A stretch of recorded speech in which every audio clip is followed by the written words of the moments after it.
time you've been painting, don't be scared. We've all been there, it's not a problem. If you have got a canvas ready to paint with, I'm going to be painting in real time. So I've prepared nothing in advance, so you're welcome to paint with and follow along as I do it.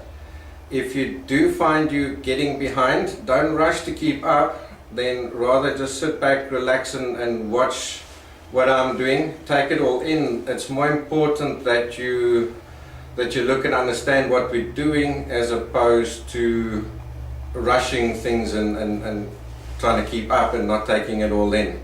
You can always go back to the recording, the replay afterwards, and follow slowly at your own pace then.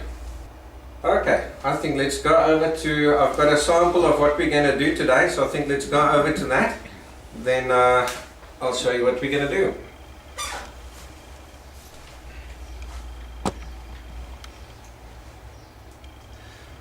By the way, Dennis is our able cameraman there again, so I'll let him come say hello shortly.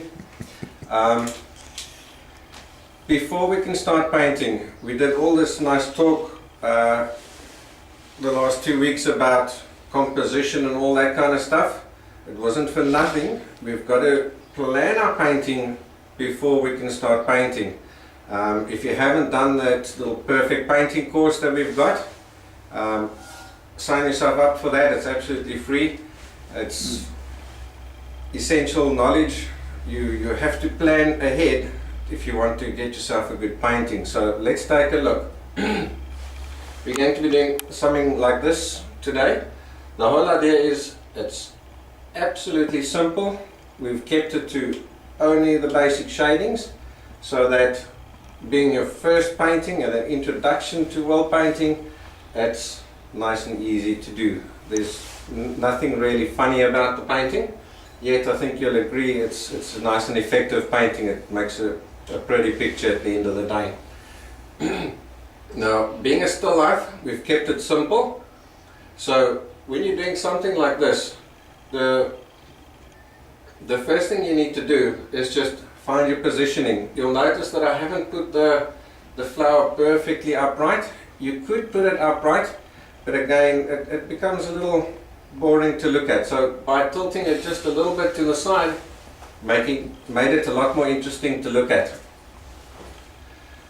Then, whenever you're painting, you've always got to choose which direction the sun's coming from and stick to it. That's really important. You've got to know that from before you start painting, and you've got to keep telling yourself or asking yourself, which direction is my sun coming from, even at the last brush stroke. You've got to realize that.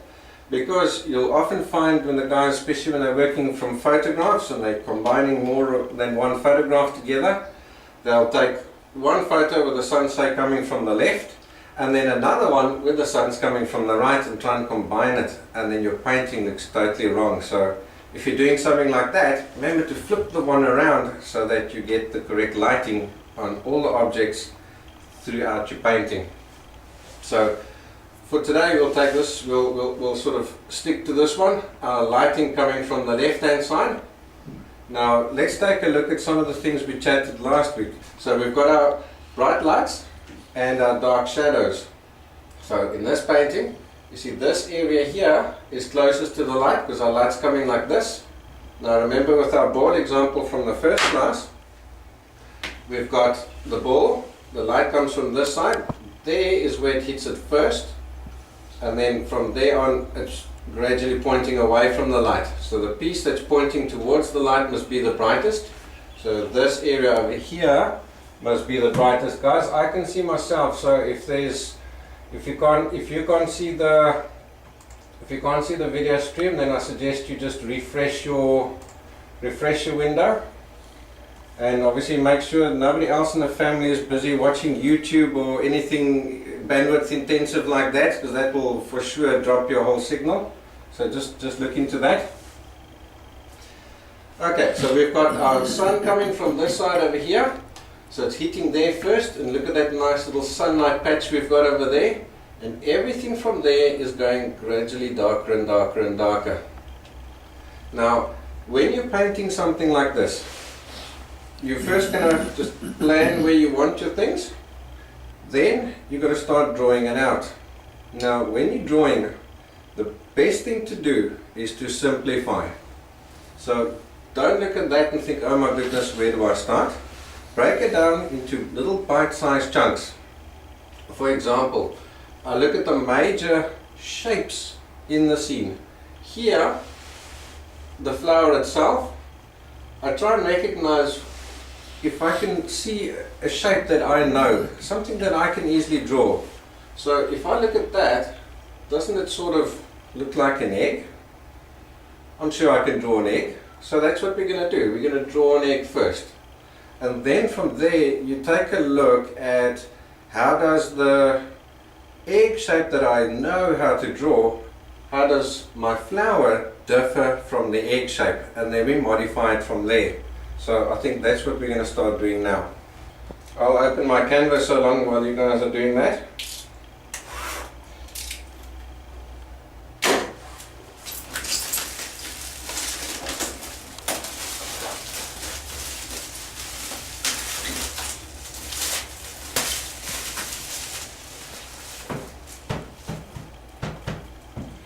So I've got a standard 16 by 20 panel canvas. When you start painting, don't go for these huge canvases, and don't go for these tiny little canvases. Small paintings are the hardest to do, but a big canvas may just overwhelm you. Something like a 16 by 20, 18 by 24 is a good size to start off on. Alright. When I'm drawing, I've got myself a nice set of watercolor pencils.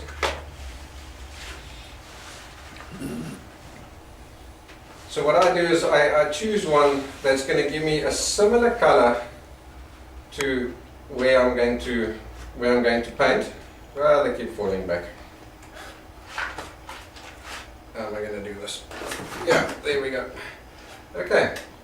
So here I'm doing an orange flower. I don't have an orange pencil, but I do have a red one, so I'm going to use my red pencil. Now let's draw ourselves the egg shape. Now I've got my angle. I think I'm going to do maybe something like that, so feel free to draw yourself a little guideline like that. Now I'm going to draw my egg shape. And again, remember, things in nature are always a little rough, or always a little bit off balance, so if you don't get the symmetry 100% correct, it doesn't matter.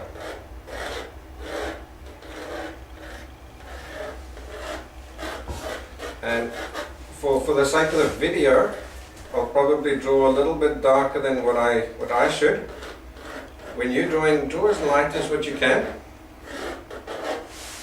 Okay, so now I've got my egg shape. So what I'm going to do now is I'm going to modify it to look more like my reference picture. So if we can go back up to the reference picture, please.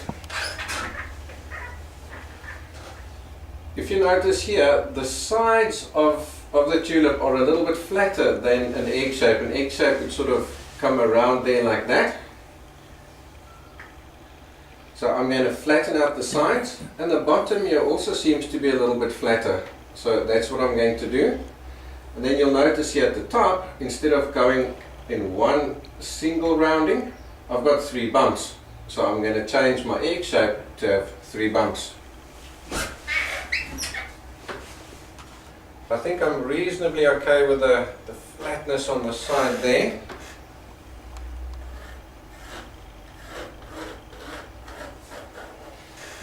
I'm going to flatten this edge out ever so slightly.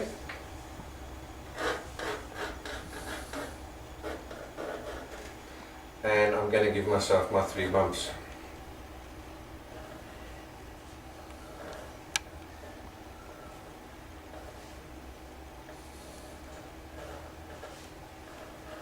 Something like that. Now, what I always suggest you do is, as you go along, like here I've erased this, or I don't need that little extra piece of the egg shape anymore, so I'm finished with it. So to make sure that you don't eventually have 1,000 lines that you don't know which one is which anymore, erase the ones that you don't need. I've got my egg shape done, so I can erase my center line. Okay, let's go back to our picture and let's continue constructing our drawing. Now what I'm going to do is, I've got my little 3 bumps over there. Now I'm going to see what does the flower or each petal do from those bumps down to the bottom. And again, I'm going to try and find shapes that I know. Let's take a look at this one over here. See, that's an S shape. I can draw an S shape. Let's take a look at this one over here. It's a back to front S shape. I'm sure I can do that, so let's do it.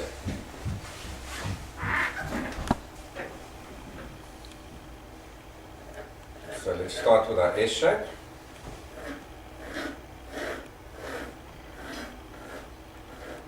Comes out something like that. And now our back to front S shape. Comes out, say, something like that. I think just to make them interesting, I'm going to bring this one out a little bit further. I don't want them perfectly symmetrical. Maybe something like that. Again, I'm going to erase all the marks that I don't want anymore. So over here, I know this petal overlaps that one, so this little piece of the line is going to disappear.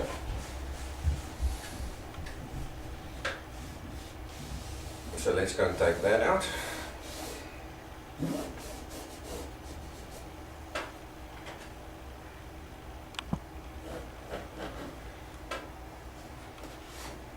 And there you can see I've already, in a few minutes, I've basically got 90% of my drawing work done.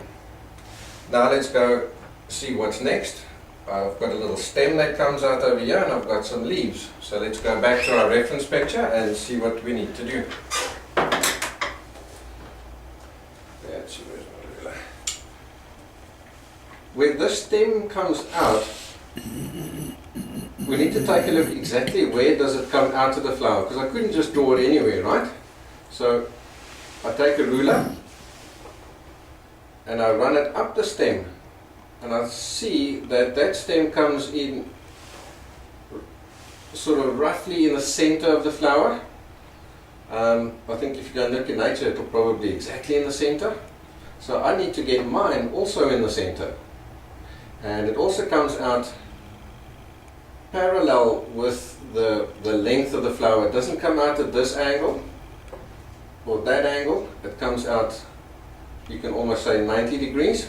So I need to get mine coming out 90 degrees as well. So let's go and do that quickly.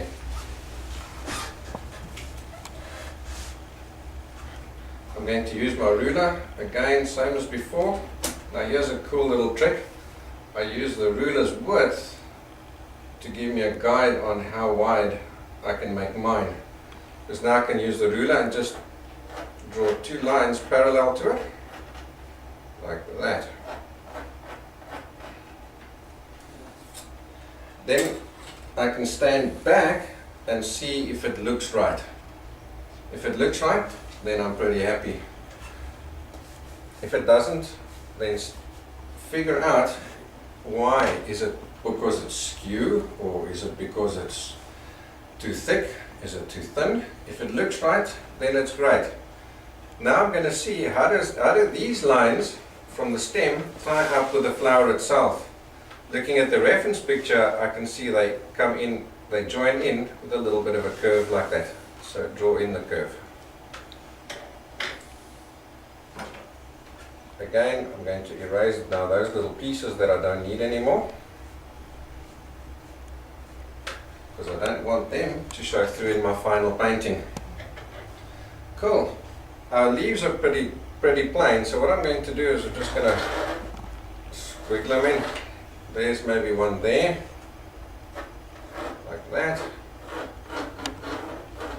And let's put another one, say, over there. Now what I'm going to do with a still life, we don't have that much opportunity to create distance. So what I'm going to do is I'm going to overlap this one.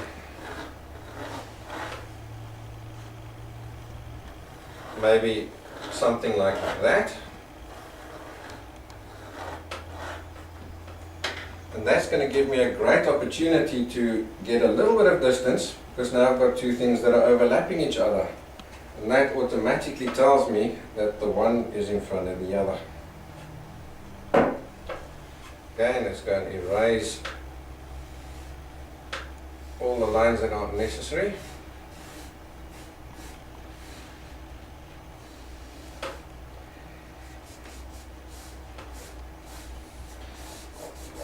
If you've got any questions so far, I'm going to go and look at the chat box in a minute. You're welcome to type them in.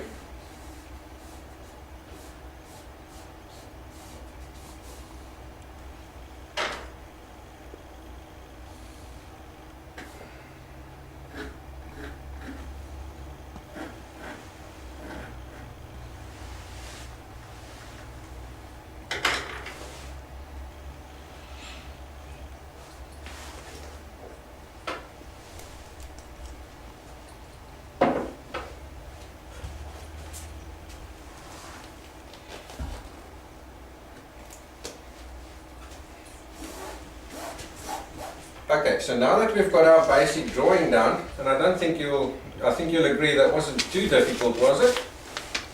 So now that we've got our basic drawing done, we can start thinking about colors. So what we're going to do now is do a few little tests on our palette before we actually do the final. Dennis says to me I must darken the lines, so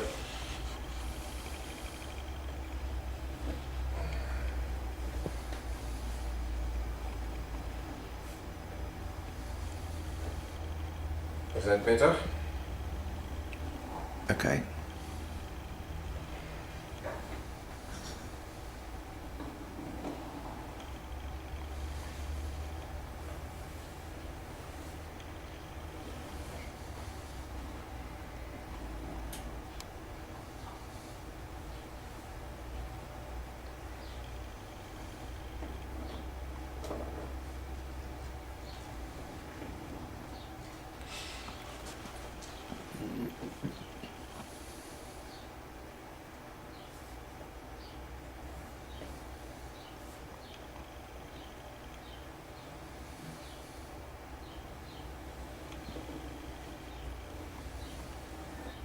Is that better, guys?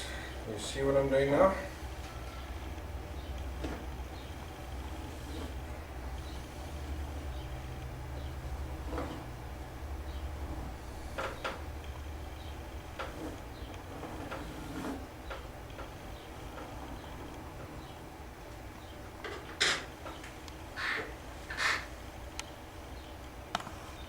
Notice over here, even though I did draw both of the entire stem in, most of it has disappeared now, but that's fine. That's fine. I still drew it in the beginning to make sure that I get all my angles and my perspectives and everything correct.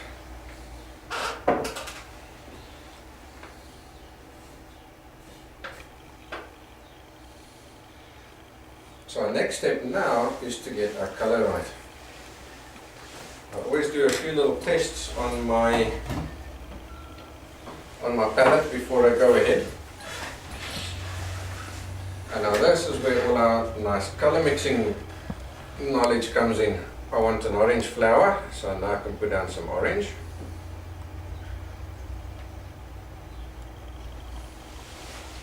When I'm mixing, I always put my colors up the top and then I bring them down to mix. That way we can use our little trick that we showed you in the newsletter to take, if you're not using those paints at the end of the day, to put them back in the tube. I'll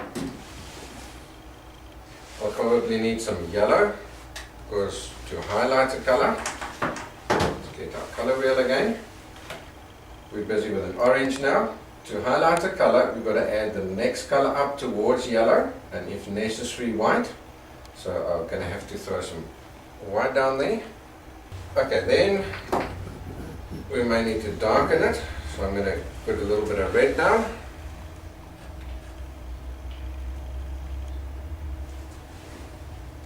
And if we need to mix a shadow color, we got to use the opposite color on the color wheel. So for orange, it's blue. So in this case, I think I'll use a bit of French ultramarine.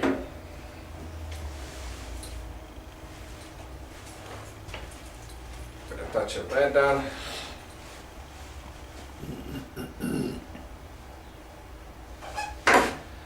And we'll probably need some white, so I'm going to put some white down as well. And I think that will be enough paint colors to complete this painting.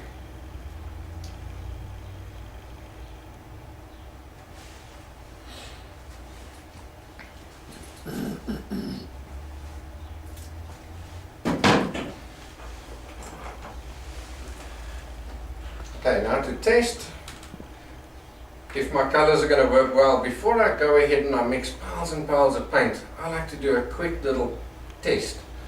So I'm going to take some orange and I'm going to put it down, let's say over there. So if I want a basic orange flower, I know that will be my base color then. And I'm going to add yellow to it to highlight the color. Remember, the next color up towards yellow.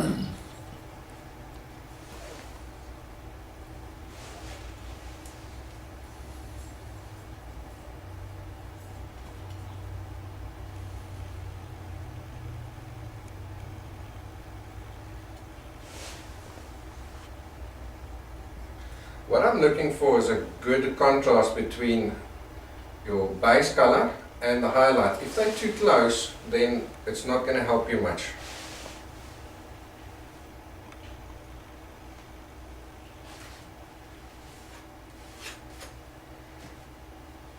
Now let's mix ourselves a little shadow color. So what I'm going to do is I'm going to take the orange. I want to keep the flower reasonably intense.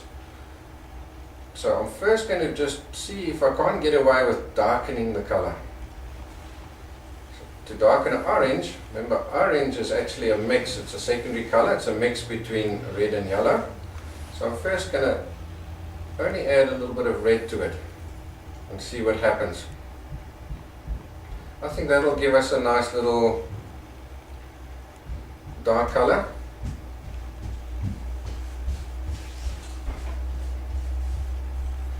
And then we'll probably want a shadow color as well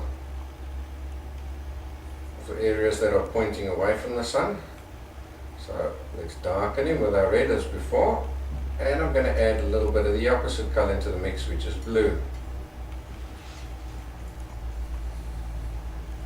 Now the minute you add that opposite color, you see it takes all that brightness away. So that's why I first gone a little bit darker there, to make sure I can go as dark as possible without taking the brightness of our flower away.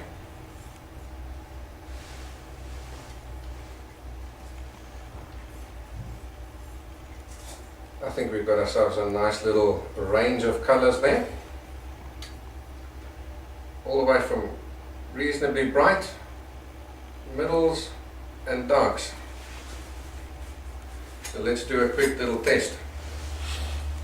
Let's take some orange and do a little petal. You can also use a spare canvas, little piece of canvas, and use a brush. I'm so used to working with a knife that I find it's quick to just quickly do a little knife example here on my palette. Now by doing this, you're going to quickly realize whether you've got enough contrasts or not.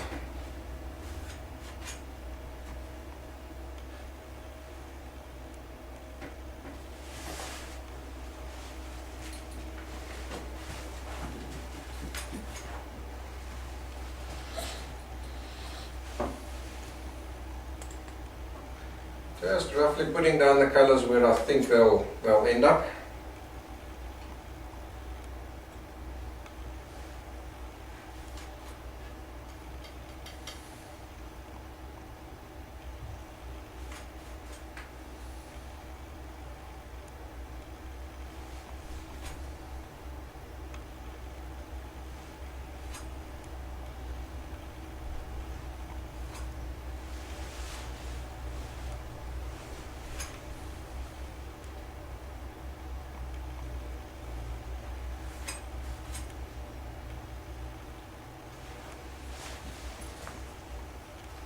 Nothing fancy, I'm not trying to do all sorts of fancy shadings. I think we've got a reasonable contrast going there, that should look fine. And now what about the background? For the background you can maybe use like greens to give you an idea of there's more foliage and stuff. In other words, it would be out in nature. Or like on our reference picture, maybe we can go and take a look at that one again. Here I've just used a single color background. So it's all up to you. If I had used more greens and stuff in the background, maybe a little bit of blue and a bit of hazy green at the back there, it would look like it's a flower out in the garden. Here I've now used a single color background, which makes it look like a posed flower. So it all depends on the type of effect you want to get. For today I'm going to keep it reasonably simple. We're going to also just do a plain shading. So I'm going to keep my background a reasonably same color. Now when you're choosing your background, if we can get here onto the color wheel quickly, you've got a few choices to make.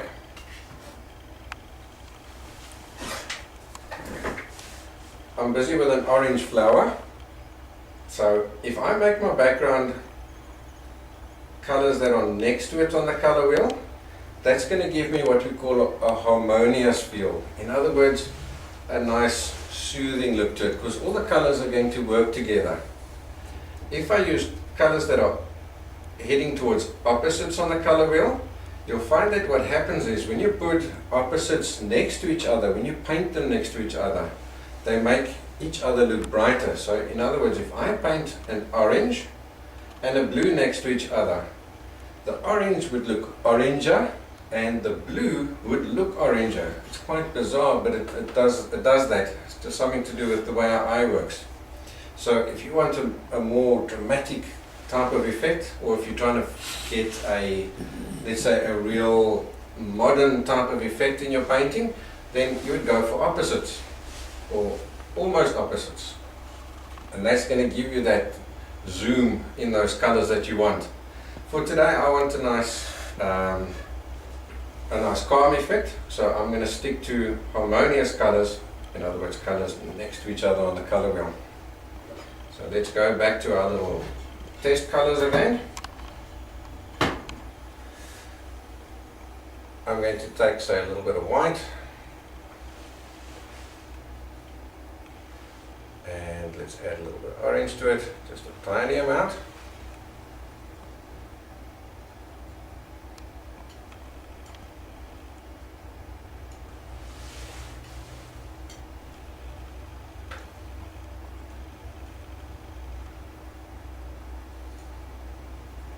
Yeah, I think something like that.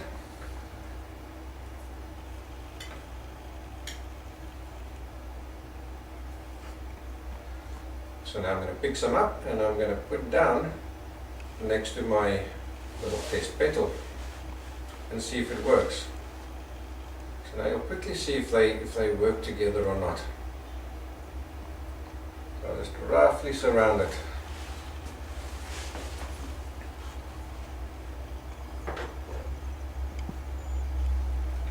Now the best thing to do when you're doing something like this is pop him down and then stand back. When you're painting, you always want to stand back every now and again, because when you're painting, you're seeing the painting from real close up, which means you see every little nice brush stroke and so on. But when your painting is finished, it's going to be hanging up on the lounge wall, right? So that'll mean all those little fine details that you've maybe spent hours painting are going to disappear. You're not even going to see them. And you'll also find when you're sitting close, you can see contrast better. So when you got it up on the wall, you may not see those contrasts anymore. So I've just stood back myself and I've noticed that my highlight isn't quite bright enough. So I need to adjust him a little bit. So I'm going to take a little bit of white and add him into that mix over there. just to increase that contrast. And now you can see that power of doing a quick little test on your palette, because it's now saved you a lot of time. Imagine if you'd done all your whole painting and then stood back and realized you haven't got enough contrast. It looks better, right? So, quick look. Yeah, I think that one's going to give us a better highlight.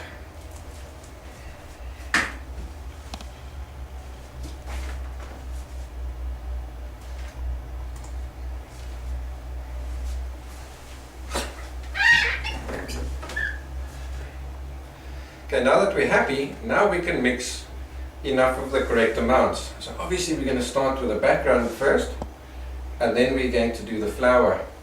Now in an ideal world, what you would do is, let's get the palette out the way so we can see our canvas again. In an ideal world, what you would do is you would paint your background and then leave it to dry. When painting, we always start from the back object and we gradually work our way forward. So let's take a look. In this painting over here, you would do the background first, then that petal there, then this petal here, then this petal, or even that, then these two guys because they are in front. Because it's such distinct shapes or separating places, you'd probably get away with being able to do them at any point in time. But let's say, for example, we're going to be painting a tree. If I've got this tree over here, it would be totally impractical for me to paint that one first and then try and squeeze in the sky afterwards. Because look at all these little sky holes that we've got. So if I paint my background, in other words my sky first, then I paint the tree, I'll automatically get natural looking sky holes. If I paint this one first, what a mission it's going to be to try and squeeze them in afterwards. So that's what we do. We paint from back to front simply because it's the practical thing to do. It makes your life a lot easier. Then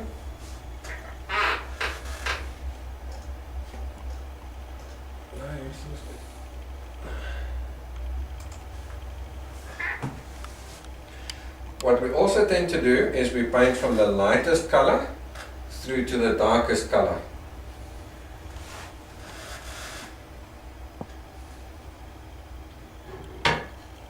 So I'm going to put that aside.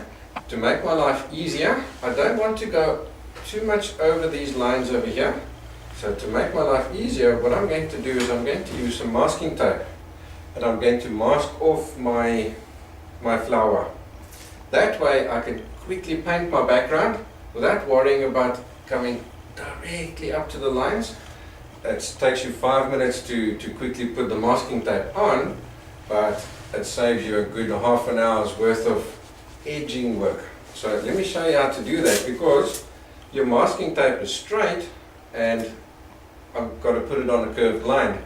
So what we do is this. If you can just zoom in here for me, please. You start it off on the line like this. Can you see that? And then do a little centimeter at a time. Put your finger down. I'm just trying to get it so that you guys can see the best. Put your finger down and hold that piece of masking tape in place and then bend it. Press it down, bend it. And as soon as you see it's going off the line, you put your finger there, press it and bend it.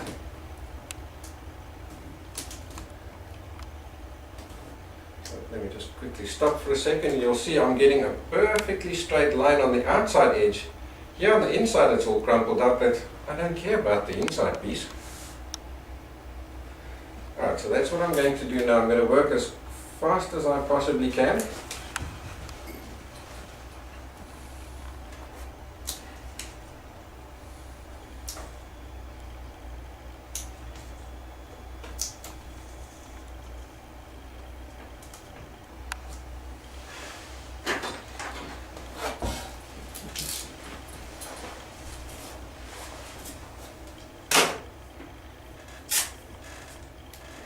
quickly tape this guy up.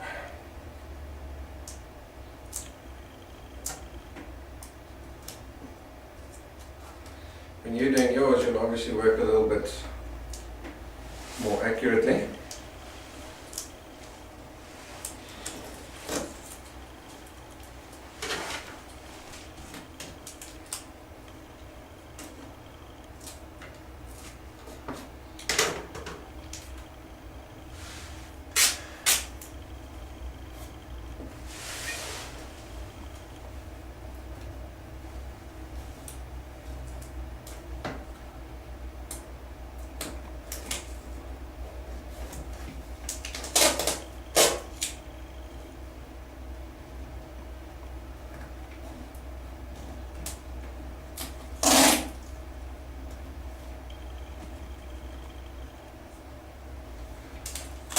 When I get to a thin point, like here at the tip of when I get to a thin point like here at the tip of my leaf, obviously I can't make my masking tape thinner, so I'm going to let him overlap like that. That's fine. I'll just leave him there, and then we'll trim him using our craft knife in a few minutes time.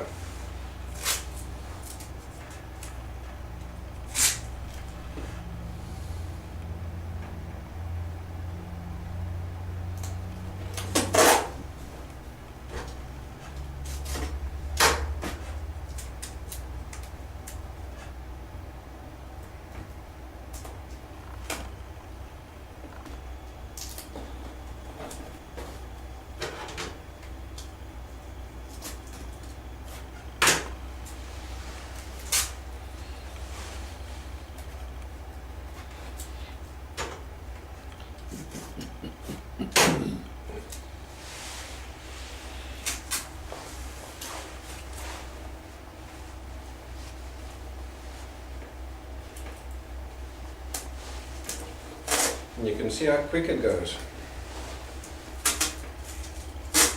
Only interested in the areas that are on the outside, so you'll notice like over here on these little inside lines, we're obviously not taping them, only the outside.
Nearly done. How many minutes has that taken? 3-4 minutes? Not bad.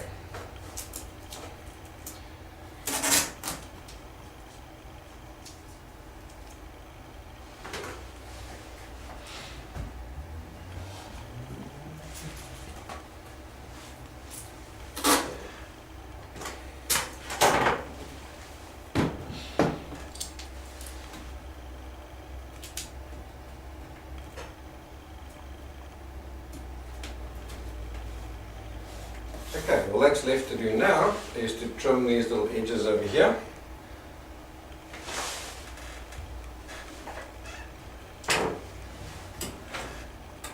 What we're going to do is, if you're working on a panel like I am, you'll find you can press reasonably hard. If you're working on one of the stretched or the gallery canvases, don't press too hard. What you want to do is lay the whole canvas flat. Let me see if I can get us a canvas and I can demonstrate that. Because this here, you've got this give in it, you can easily punch a hole through that. So what you want to do if you're going to cut on it is take a book or something that's hard and put it underneath. So you've got this kind of thing. So you've got this hard object. So when you're cutting on it, you see this, then this piece becomes solid, and you're not cutting on a hard, or you're not cutting on a soft canvas. You've essentially turned him hard. Then you'll find you won't punch a hole through your canvas so easily. But you've got to be careful. So the big trick here is make sure that the blade of your knife is nice and sharp. The sharper the blade, the less hard you have to press on the canvas.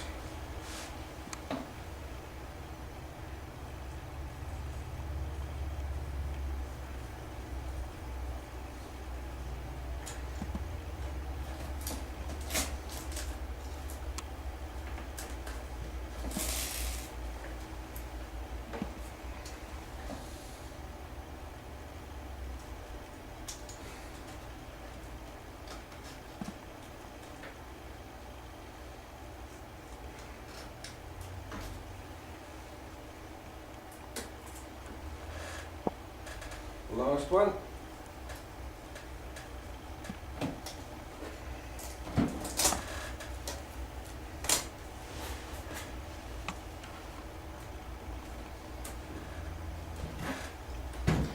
Okay, just a nice little double check, make sure I've got all my outlines done.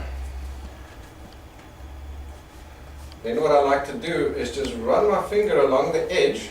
You want to make sure that none of these little edges are lifting up so that the paint can get in underneath. So just be careful of that.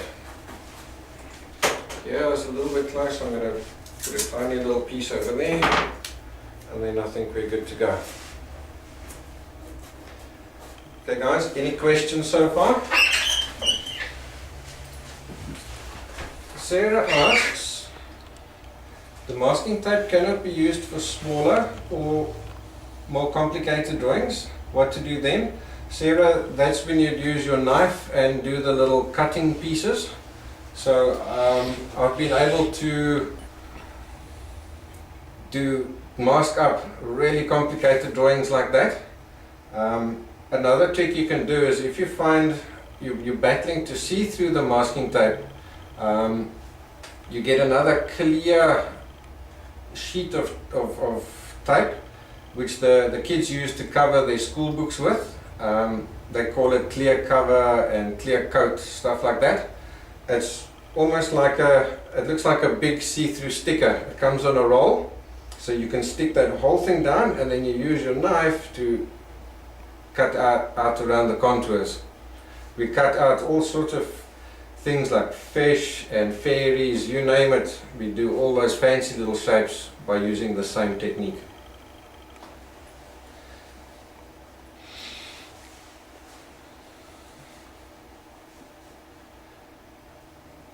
Guys, if you are having hassles with your stream, just like I say, refresh the screen. Would masking fluid work? You could probably use masking fluid, yes, but I think a masking tape is much easier and probably a hang of a lot cheaper. So it's more practical to just use the masking tape, quicker. So yeah, but if you've got some masking fluid around and you want to mask off just little tiny pieces, I suppose you could, but yeah, how are you going to lift it off again? So I don't know, the masking tape just works better for me. Not for oils.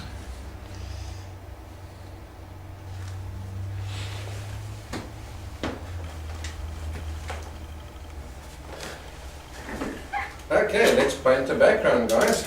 I see we're roughly at an hour already, so I'm pretty happy with that. So what I'm going to do now is I've finished my little test over there. I can dump that to make up some more, to make more space on the palette. So I'm throwing a little bit of paint away, but it sure beats throwing a ginormous pile of paint away that's wrong. So now I've got my little test colors that I'm happy with. So what I do is I'm going to pick them up, those little bits of paint, and I'm going to put them down at the top.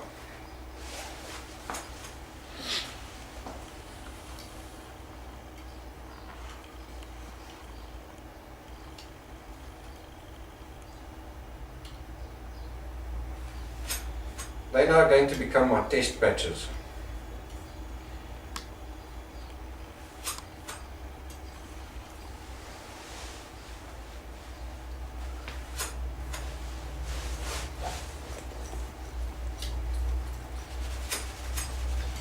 And now I've freed up this entire space over here.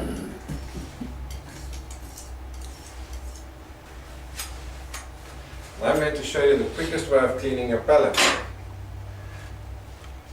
Let's take that and throw it away. You take your terps.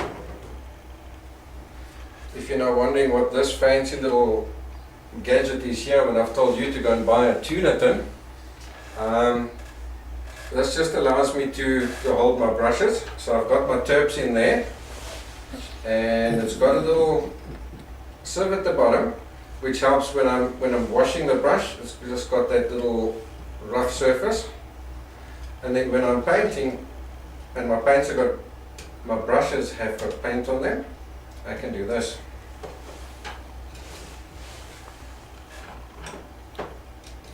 So you know what it's like, you've always got 3 fingers too little, so there's your extra 3 fingers. So I've done that for here. I don't often use it. I usually use the tuna tin myself, but I find that's pretty handy when I'm doing demos and stuff, because often you want to just quickly change between brushes without having to wash them.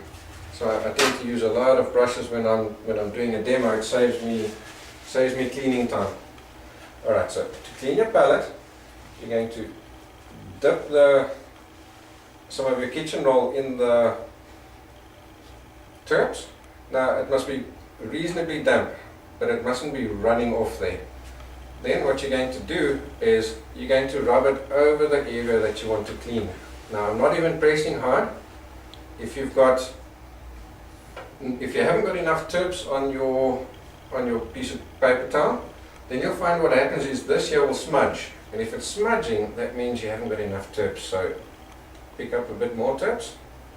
All I'm doing here is I'm diluting that paint that's there. That's the big secret. I'm not trying to clean it at all. I can throw that away. Now I'm going to take my entire kitchen roll like this.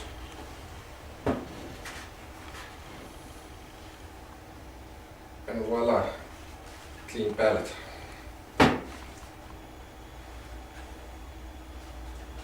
Couldn't be quicker and easier than that.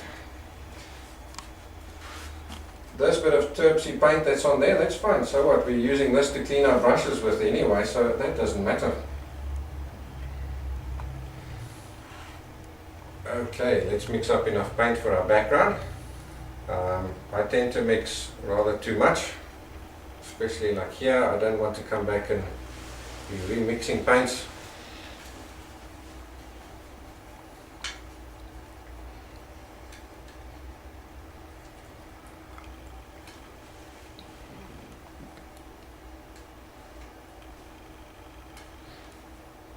So I'm going to mix up this paint as close as I can by the eye to the other one.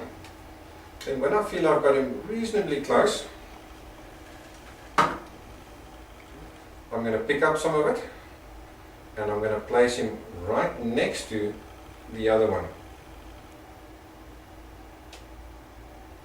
to see if I'm reasonably happy with the match. If you're far out, then you'll quickly notice whether this one, because now you know what colors you've used in the mix. So I'll immediately know, do I need to add more white to that mix, or do I need to add more orange to that mix to get them to match.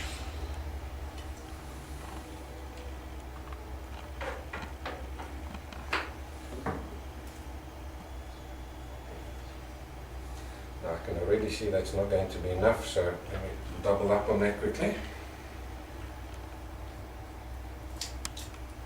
Are you guys all still good?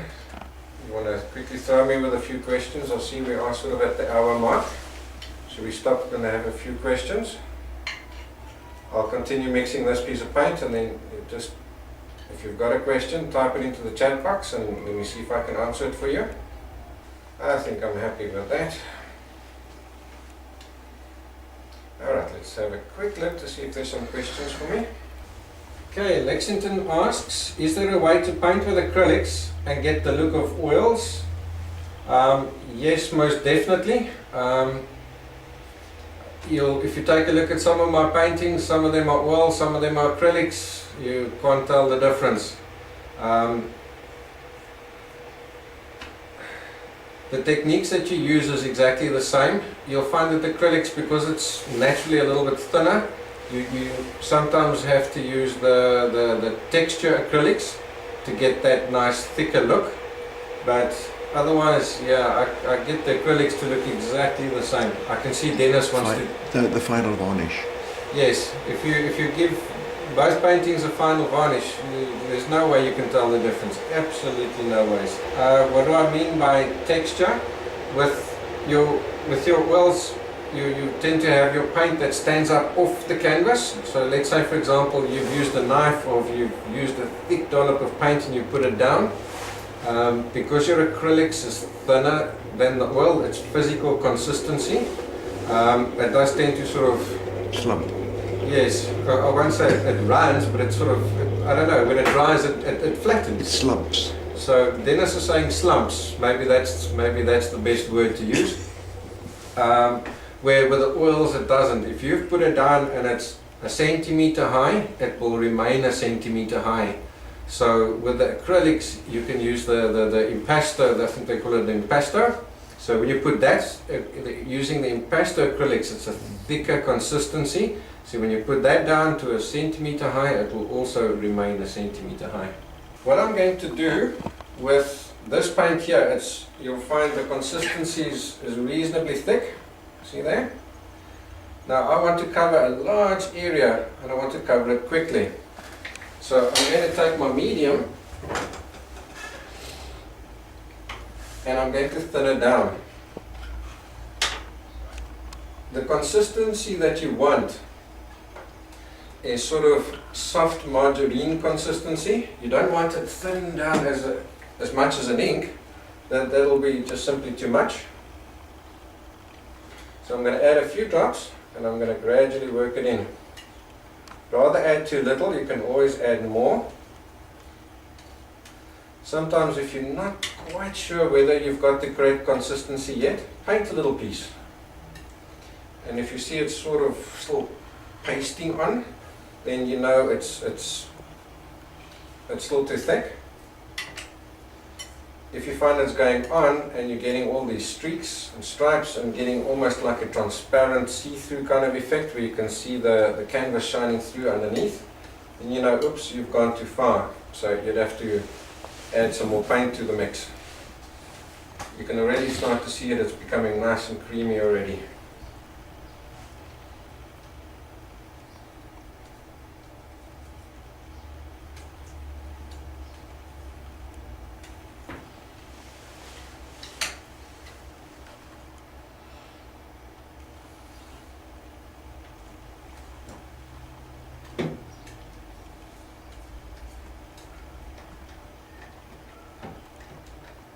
Almost there.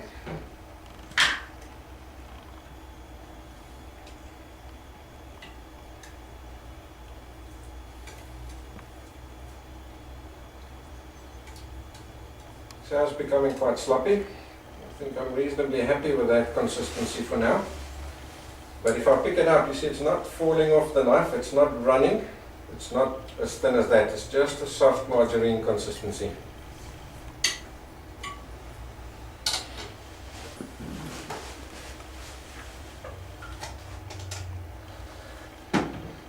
Now I've got a large area to fill, so I've got to use a large brush.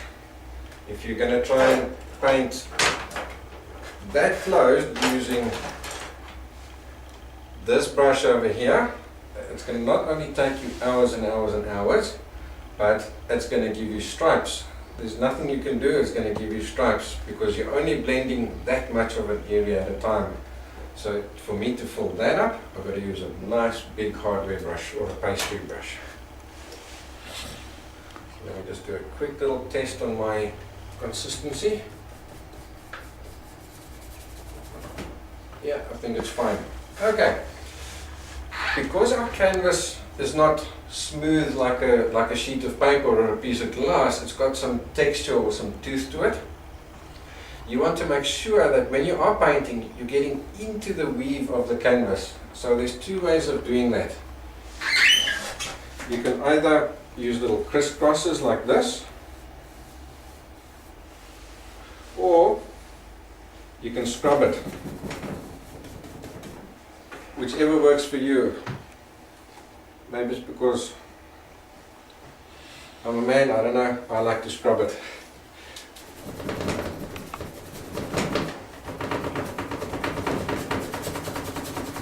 I'm going to work reasonably fast because, yeah, all we're trying to do is get this area blocked in. When I get to the sides over here, I will work a little bit slower because I don't want to go over the masking tape.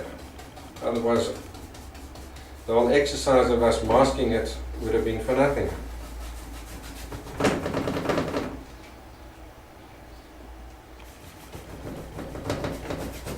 I'm going to fill in the entire background. If you need to use a smaller brush to get into little areas like that, that's fine. Go for those smaller brushes. The rule there is use the best brush for the job. So if you've got a big area, use a big brush. If you've got a small little area like that, use a small brush. The brush you use has got to be practical.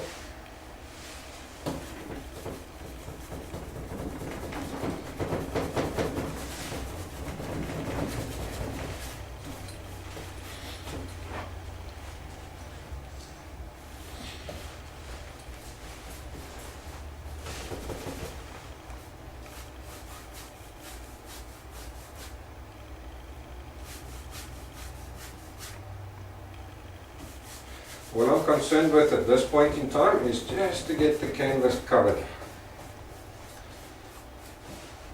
The correct term for that is called an underpainting. I'm just underpainting the canvas to get rid of the white.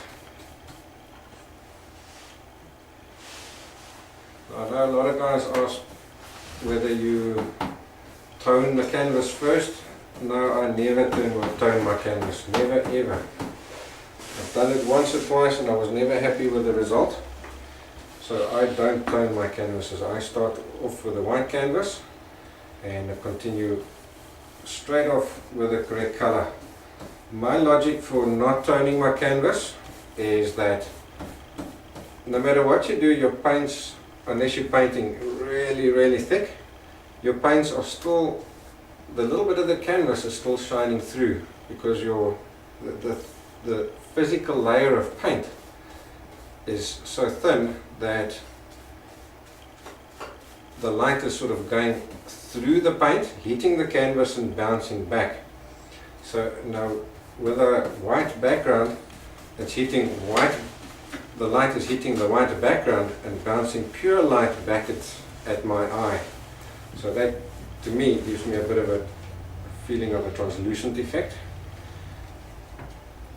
And I found every time I've pre-toned the canvas, I've lost that effect. You have to really paste on the paint when you do that to get that vibrant look. But that's just me. If you like to tone your canvases, then yeah, by all means go for it. If it works for you, go for it. That's what's so fun about painting, is because there are so many ways to do the same thing.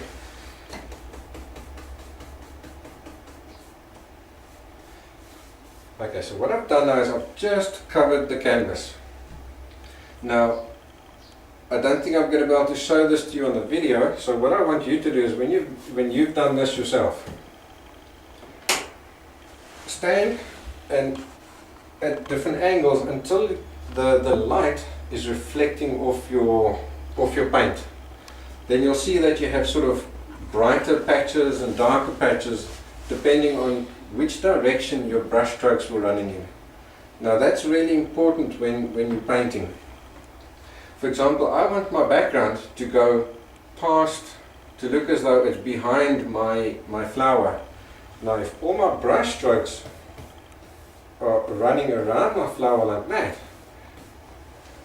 I'm going to lose that effect, because even though it's one single color, the brush strokes are reflecting the light, and you'll always see that those brush strokes are going around the flower, and then what happens is you've lost all that distance. So even if it is just one single color like this, always come back in and smooth those initial brush strokes that you've used, smooth them out like that, so that when the light does reflect and hit them, they're reflecting to look as though they're going behind the flower. Very light touch. I'm not pressing hard. You'll find when you're painting, you never have to press hard. I can hardly think of a time when I have to press hard.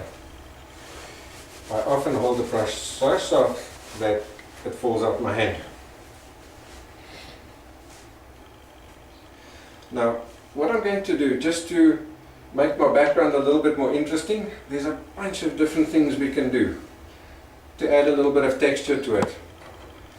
Often the guys use this whole brush stroke effect with the light reflecting off those brush strokes to get little patterns in it. So you use one single color, then you'd maybe put a line going down there like that, leave a brush width, put another line going down there like that, leave a brush width, put another line going down there like that, and then leave a brush width this way and put another line going across there like that.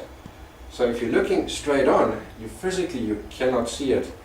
But if the light is reflecting off that, you get almost like a bit of a tartan effect.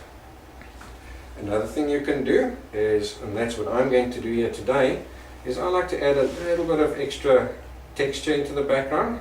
So I'm going to pick up just a little bit of extra orange and just on the brush. Can you just zoom in on my palette, please? Picking up a little bit of orange and into this. Just mixing up a little bit of a different contrast. Doesn't have to be too much, just to give me an extra little bit of color. Okay, we can go back to the painting, please.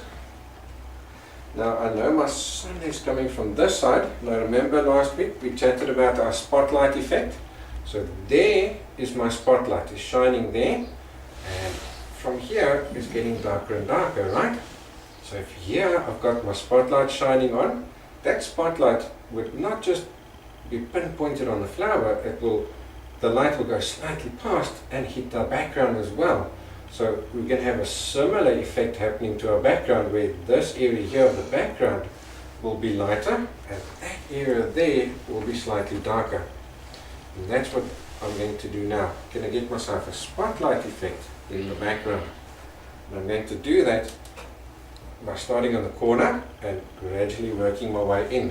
Now because this is already full of paint, when I start here, as I move in, see what happens? It's mixing with the paint underneath and it's getting lighter and lighter and lighter. So I get little free mixes in between. Saves me lots of time. And just to give it a bit of texture, I'm going to use a little bit of a crisscrossy effect. Like that, very rough, very quick.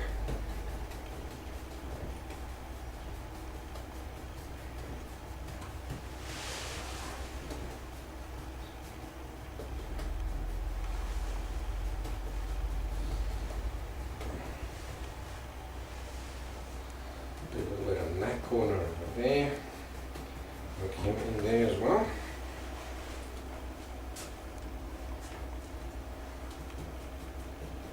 If I stop and I pick up more paint, I'm not going to continue from where I left off, otherwise you're suddenly going to have a dark color over there.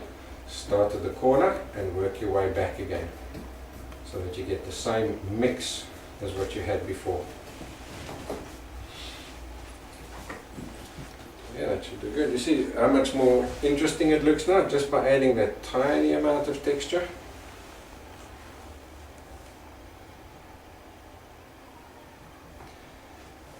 Now our spotlight is shining here. You see this distance over here is further away from the light than that distance over there. So in this corner I can go even darker. Again, that will accentuate that whole idea of the sun's coming from the top, the light is coming from the top.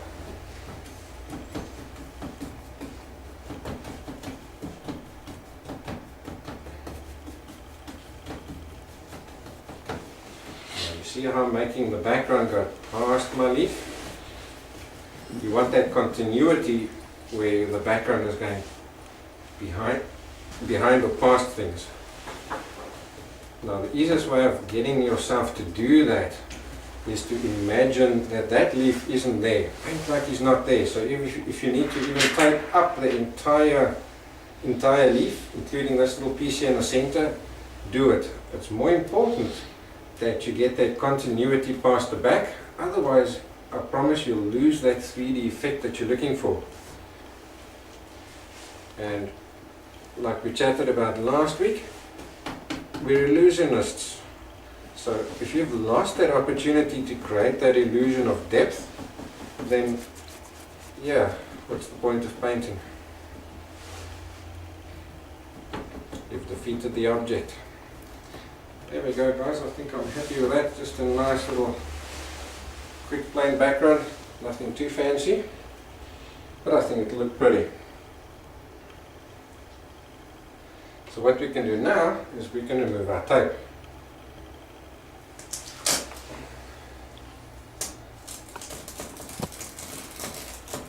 And now you'll find you've got this lovely edging. Finish sharp.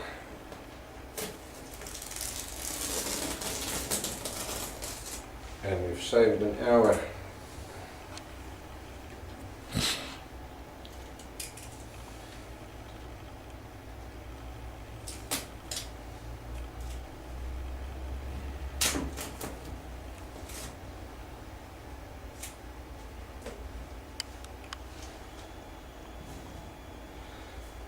I'm going to leave the leaf because at this point I'm not worried about him. We're going to paint the flowers first.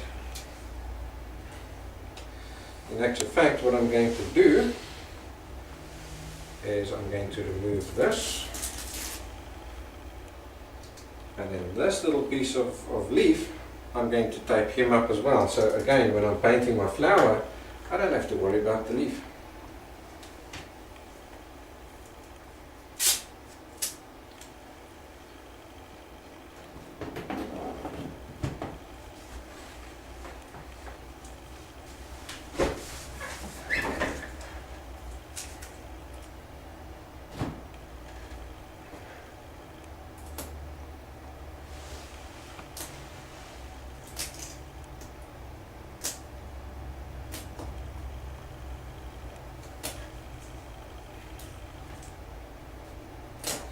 Everybody still good? Any questions?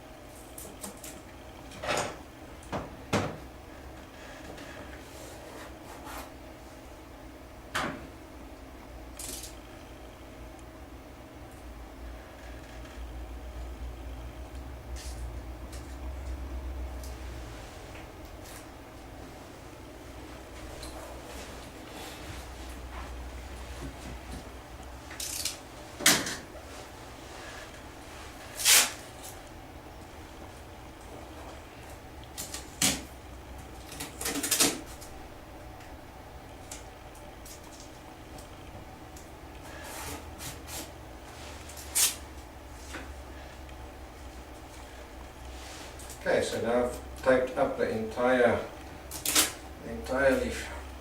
Don't have to worry about him anymore. What the heck, let's do the same with the other one. There we go.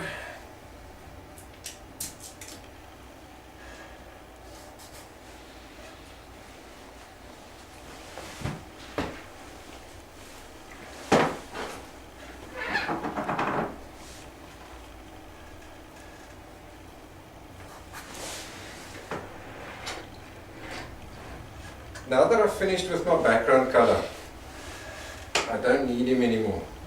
But now take a dip from the full, is don't take all that paint now and go and throw it away. Scoop it up.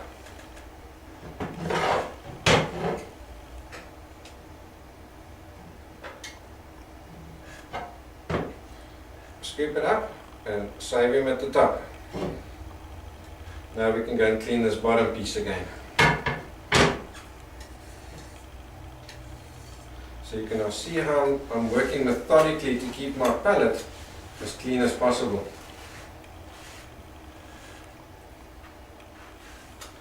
That's one of the big secrets to make sure that when you're painting, you don't end up with muddy colors. Because if you don't clean your palette properly, or keep the area that you're working in clean, it mixes up with all the other little colors around it, or that you've left they haven't cleaned properly, and that's when you get muddy colors. Because you can be sure one of those colors is going to be an opposite somewhere along the line, and there's all your vibrancy gone.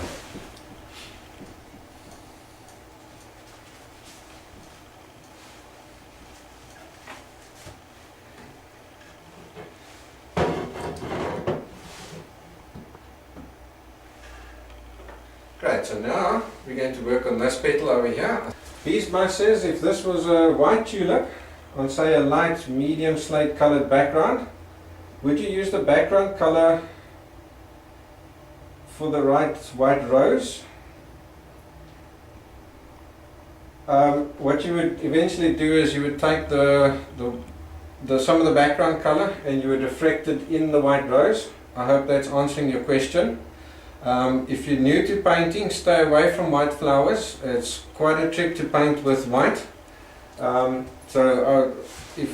If you've been painting for quite a while, then go ahead, look carefully at your white flower and see where are those little reflected lights. If you can take a look at one of our Paint Basket TV newsletters, there I've shown you how, I've done a little demo to show you how the white reflects or picks up the colors around it.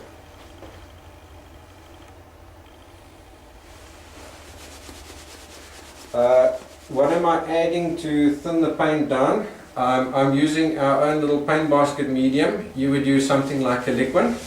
Any oil painting medium you can use. You can also throw in where's my brains now? I'll get to the name now. Linseed oil. Yeah, you can also use linseed oil. Thanks, Dennis. My brain's not all here. It's too early in the morning for me. Would you use the same brushes for oils and acrylics, John? Yes, I would definitely use the same brushes for oils and acrylics. No difference. I have one set of brushes whether I'm painting oils and acrylics, use the same ones.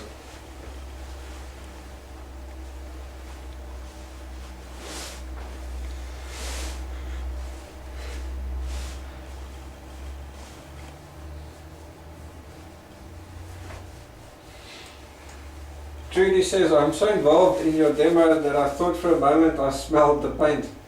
Well, maybe it's your paint, Trudy, calling you. Sarah says, I use Firefox now, it's working better than Google Chrome. Well, that'll teach you a lesson to use Google Chrome. You've got to use Firefox, it's much better than Chrome, man. What mediums do I use in acrylics? Well, you'd normally just use plain old H2O water. But you do get a retardant that you can use as well, and I see Dennis is aching to tell me something. He's nodding his head, he wanted to mention the retardant too. Okay, Claude is asking, do I always use the tape? Yes, I often use the tape. It saves me a lot of time, especially when I'm doing large backgrounds like this. It saves me a lot of time to get all that fine edging work done. But yeah, sometimes I do, sometimes I don't.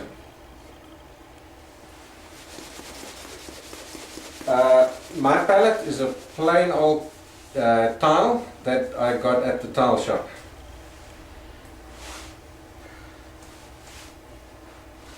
Sunflower, let's take a look at your question. It's quite a long one, so give me a second to read that. First of all, this is a beginner's oil painting course, so I expect you to know nothing. So there's no such thing as a stupid question. There is such thing as a stupid answer, and I'll do my damnedest not to give you a stupid answer. So let's take a look. How do you choose the color and value for the background on a painting like this? Alright, so let's first answer that one question by going back to my reference picture. What I'm looking for is contrasts. If I make my background too dark, I'm not going to have enough contrast for my flower to stand out. So if I've got a dark flower like this, I will use a light background. If I'm using, say, a white flower, then I choose a dark background. Let me get you another example. Let's use this rose of mine as an example. You see I've got a light colored flower, so I've had to go for a dark background to make sure that I've got enough contrast. It's all about our bright lights and our dark shadows that we chatted about last week. So always choose a background that's going to give you the best, make your focal point stand out the best with a still life.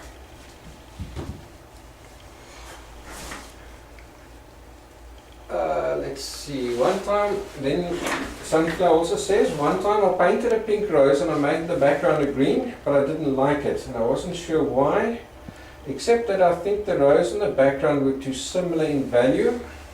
Does this make sense? That's exactly what I've just answered, eh? So you've almost answered your own question there, so great. Make sure you've got enough contrast there. Any more questions, guys? Lexington, which retarder do I use? I use my own little paint basket brand. Like I said the other day, unfortunately we can't sell that out of the studio. I always suggest to the guys that they use something reputable like a Liquid. Sunflower, yes. You're saying I changed the background to a darker color, then I did like it better. Must have been the contrast you were talking about. Yeah, there you go. And let's take a look. Wanna paint? Welcome. Having painted in watercolors, a lot of the technique involved letting paint dry before applying the next glaze. Will this background be dry by the next time you paint next week? Is it necessary to let oils dry between glazes? To dry between glazes, yes. Will it be dry next week? That's a very difficult question to answer because it depends on the brand of paint, the color that you've used, and the weather. For example, the medium. Yes, and how much medium you've got in it and the type of medium. You'll find that different paint colors dry quicker than others. For example, the white tends to take long, so there's a really good chance that next week mine is not going to be quite as dry because at the moment it's winter here, not much sun, it's pretty overcast, so I've got a good chance that it'll still be wet. But then again, I've thrown in quite a bit of medium, so that also speeds up the drying process. So we'll see. What I do suggest you do if you want to dry your stuff is quicker. Put it in your warmest room, not with absolute direct sunlight on it, but with nice warm ambient light on it. It'll dry a lot quicker then. And again, also how much moisture is in the air. The drier the atmosphere, the quicker it's going to dry. Let's take a look and see if there's any more. I tell you what, Dennis, he's sitting there now. I'm scared he falls asleep while I'm answering the questions, and I'm really thirsty, so I'm going to let him. I see there are quite a few questions still. I'm going to let him answer a few questions, and then I'll make the two of us a coffee salon. I wanted to sort of there.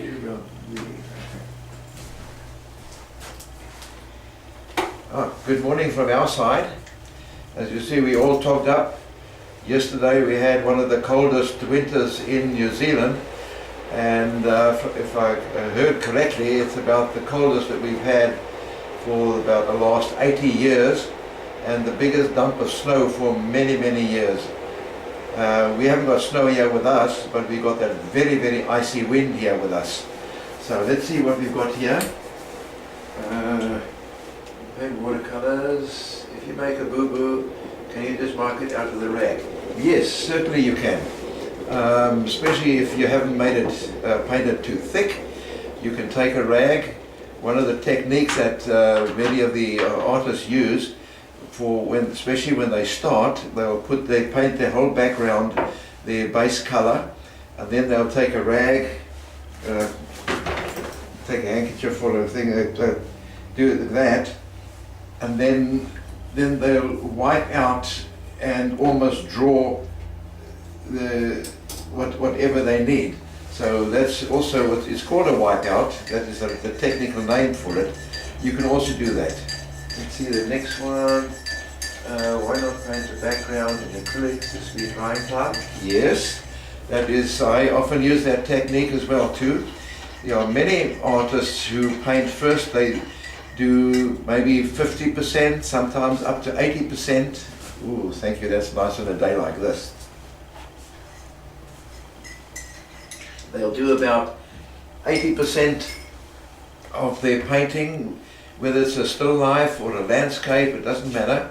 They will do that in acrylics, and then they'll come, put the hairdryer on it, and immediately, once you know it's completely dry, you can then go with your oils over that and then do your final blending through. And but you still let most of the acrylic oils show through. All you're doing is you're touching up, and often what happens is they like to use the oil paint in pastel style on top of that, and then once that is dry, got to let oil dry for about 3 months, 4 months. If it's very, very thin, if it's you've done it real impasto, you may have to wait right up until maybe 10 months. I've had one painting which I did with a painting knife. It took about 9 months before it was actually dry. In 6 months, if you took a nail onto the top here, it was still had a lot of give in it. So you have to definitely wait for a time before you put your glazing on, otherwise you're going to have cracking. Let's see. Ooh. Why not paint the background? I missed the beginning of the webinar. Did we draw our own tulip, or do you have a line drawing?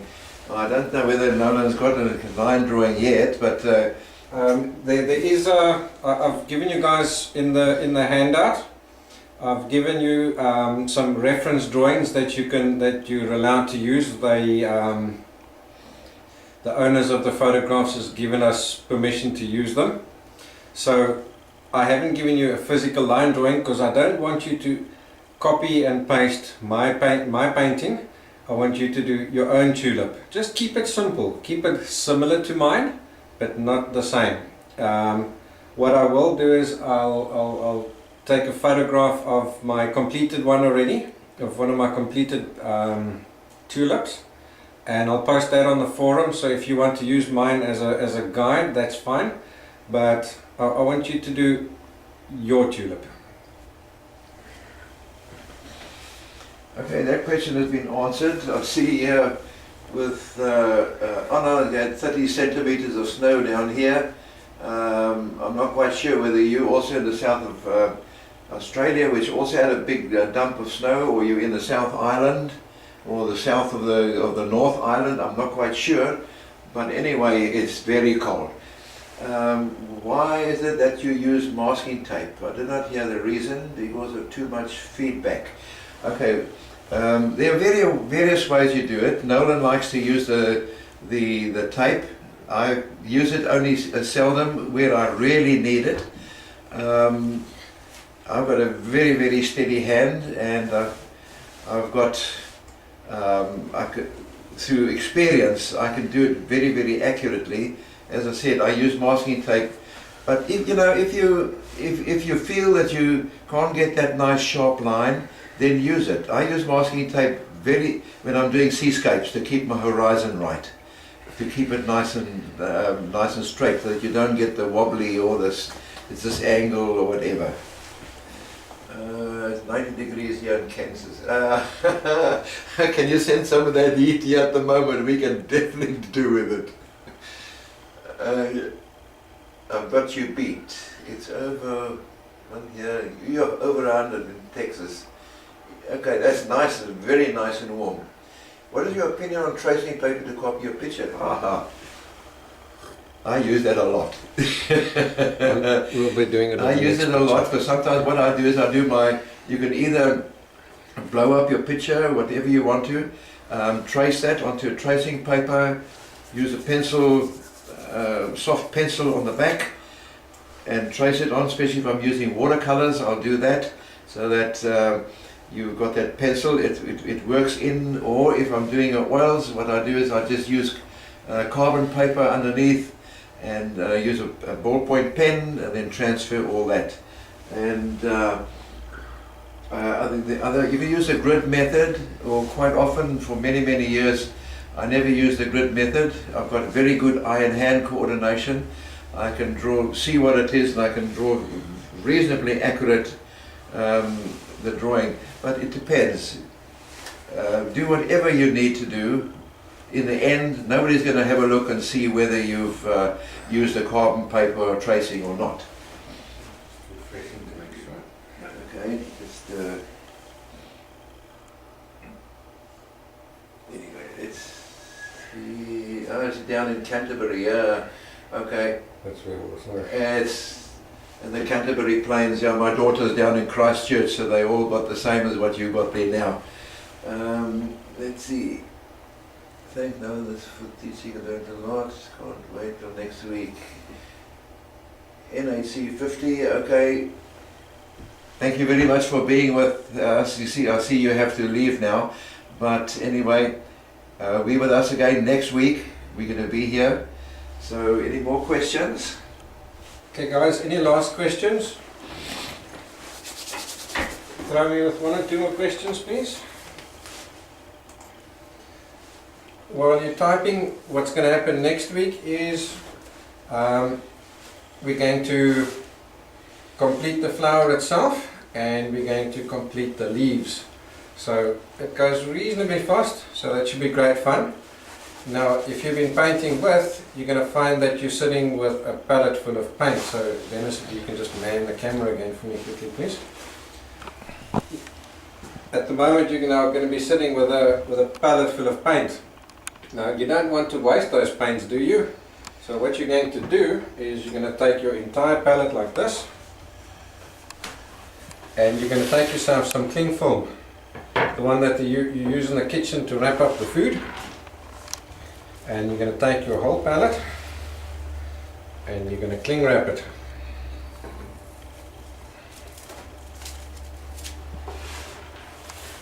Like that.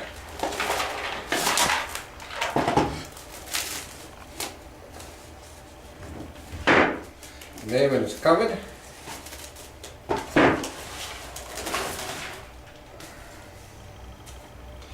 you're going to take it just like this, and you're going to go and either put it in your fridge or in your freezer. Next week before the class, say 5 minutes or 10 minutes before class, you take it out the fridge, unwrap it, and we should be reasonably good to go. What you do want to do is keep these paints on as big a pile as possible, because if they're all flat and spread out, they will still continue drying. By putting it in the fridge, it just slows down the drying process. So by keeping it into a pile, if it has dried and it's formed a little bit of a skin, it's easy to scoop that skin off and continue painting with a good paint on the inside. That little trick will save you tons and tons and tons of paint and money.